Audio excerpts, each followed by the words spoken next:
Okay, peace to everyone. So, Rwanda has closed down 8,000 churches and over 100 mosques. So, they've closed down 8,000 churches and counting, so there's more to come, and over 100 mosques. In this video, I am going to be telling you why, and I'm also going to be giving you a little bit of history, about Rwanda. So, here we go. So, where is Rwanda, or what is Rwanda for those that might not know? Rwanda is a country in Central Africa, okay? It's very close to Congo. So if you know Congo, Rwanda is next door. They were colonized by Belgium and they got their independence around 1961. So yes, there was a genocide in Rwanda by 25 years ago, right? That's what a lot of people associate or to Rwanda is, the movie Hotel Rwanda. I think that was the movie. They had a genocide about 25 years ago where up to 1 million people were killed in about 100 days. Okay, that's a lot of people to be killed by 100 days. Now, the end of the genocide was brought to you by a rebel force that was led by Paul Kagame. I hope I'm pronouncing his name right. That's the current president of the country, and he's been in power since 1994, which is when the genocide happened, and that's when it ended. And he's been in power since. Now, that might sound like, man, this guy's like a military leader or like a dictator or whatever it is. But what we have to understand is that just because democracy or some form of leadership works for some countries in the West doesn't mean that it works for all other countries all over the world. Okay, so we must understand that. So here's the thing, right? A few of the decisions that this government has made kind of made me feel or think like, okay, the people that are in charge know a lot about history and they know something that a lot of other African countries don't know. So a few other things to notice about Rwanda now is one of the safest countries in the world, one of the cleanest countries in the world. It is the cleanest country in Africa, and the economy, and also has one of the fastest growing economy in the world, as well as Africa. So now you hear all these things, you're like, damn, they just had a genocide about 25 years ago, and it's now one of the safest countries in the world. That tells you like, okay, the leaders or the president, somebody in charge or the government, they know something and they're doing some things right. So a few other things that they have implemented, right, is once a month, everybody, right, no exception, everybody, they perform community service. So here's exactly what they do. That last Saturday of every month, they get together and everybody is either participating in some kind of farming, they're planting trees, or they're cleaning their community.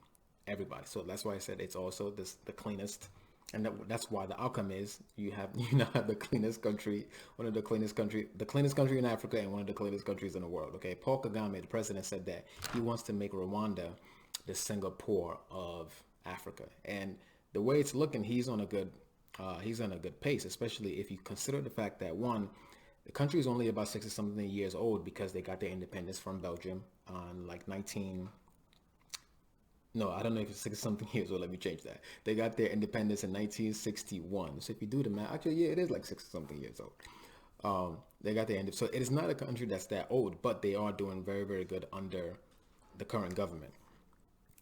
So they get together once a month to do the cleaning, the planting, the farming, and so on.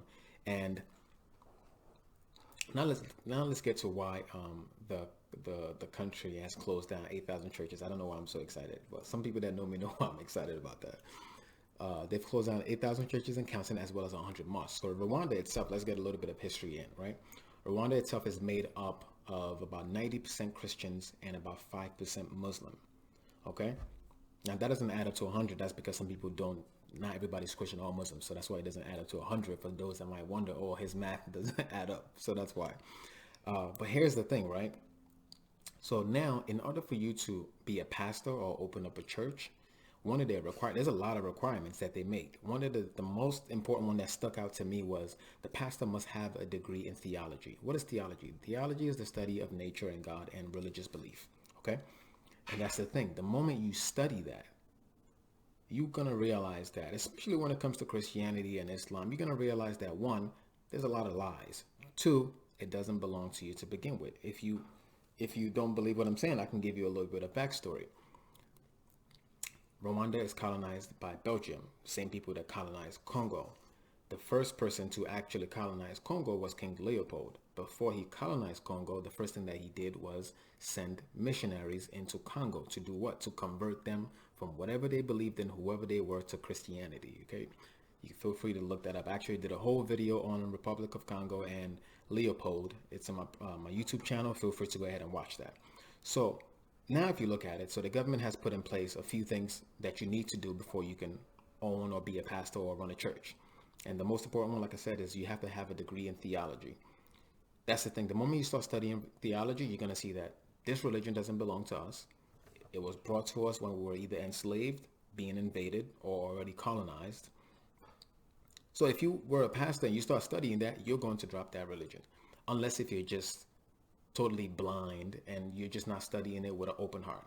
This is why I always say that you can't know true African history and still be a Christian or a Muslim, because the moment you study your history, you're going to realize that you believed in other things. Okay, your culture, your belief system, everything was different until Europeans came in and started bringing, Christianity and so on. But let me not digress.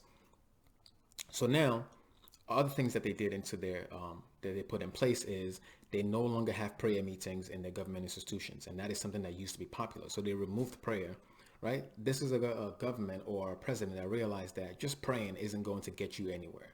Okay, they also removed the word Christian from the preamble of their constitution. So these kind of things that they put in place tells me that this man knows his history, or this man knows something that a lot of Africans don't know.